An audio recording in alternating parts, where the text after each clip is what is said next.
Assalamualaikum and greetings everyone. Today we'll be presenting our topic on the building construction industry. The construction industry plays an important role in developing infrastructure such as residential buildings, office, schools and hospitals. However, construction activities involve many hazards that may threaten workers' safety and health.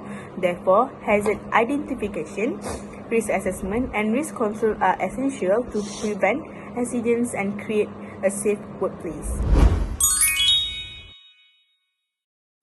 So, construction process is building constructions refer to the process of planning, designing and constructing structure for residential, commercial and industrial purpose. The construction process usually begins with site preparation and clearing. This is followed by excavations and foundation work.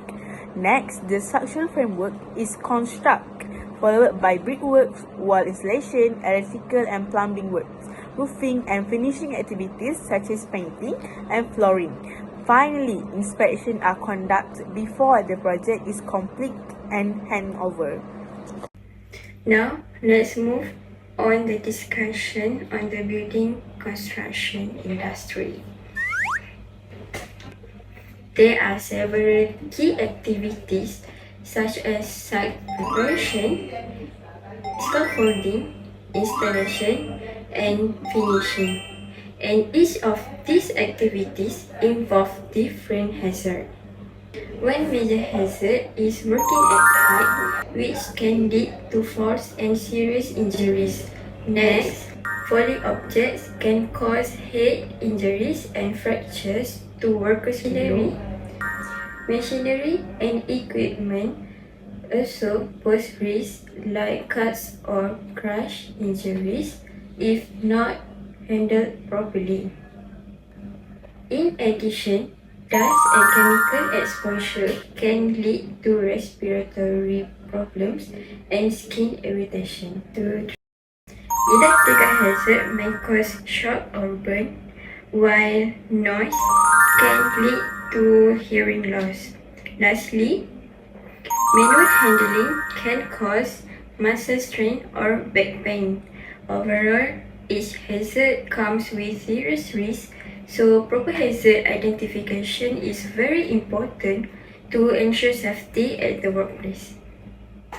Now that we understand the risk on a building construction site, let's look at the actual effects and fatal consequences if these hazards are left uncontrolled.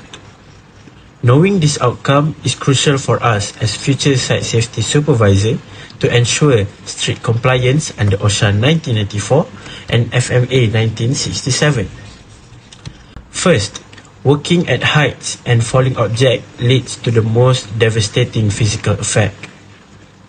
Workers who fall or get struck face severe bodily trauma, complex bone fracture, traumatic brain injuries, or instantly fatality on site.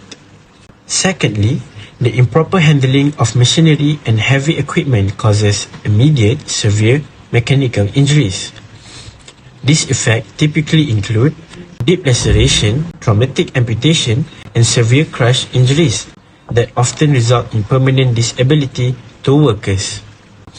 Next, and the third one, dust and chemical exposure triggers long-term chronic health damage. Without proper PPE and good ventilation system, workers will suffer from acute occupational asthma, irreversible silicosis, and severe skin dermatitis. Next, let's look at electrical and noise hazard. An electrical strike can cause severe internal organ burns, violent electric shock, and immediate cardiac arrest.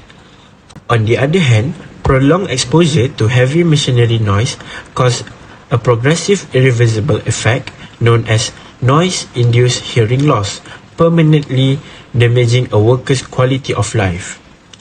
Finally, we have the cumulative effects of poor manual handling and improper lifting posture. This consistently results in chronic muscle strain, severe spinal misalignment, and low back pain, which drastically reduce workforce productivity over time. In conclusion, all of these painful injuries and chronic illness prove that risk analysis is never just a paperwork exercise. As a site safety supervisor, implementing a strict hierarchy framework is our ultimate shield to protect human lives. Thank you. Next, the specific control measure will be explained by my teammates. To reduce the risk in the building construction industry, appropriate control measures should be implemented.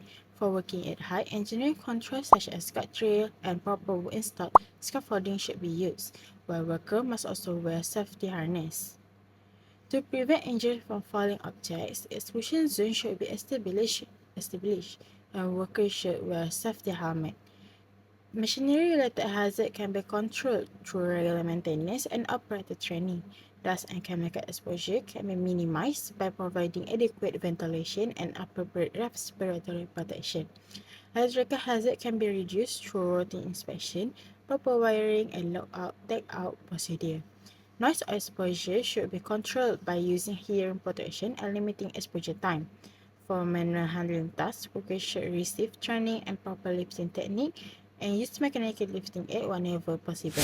This is the hierarchy form that we use to identify the hazard and control the risk.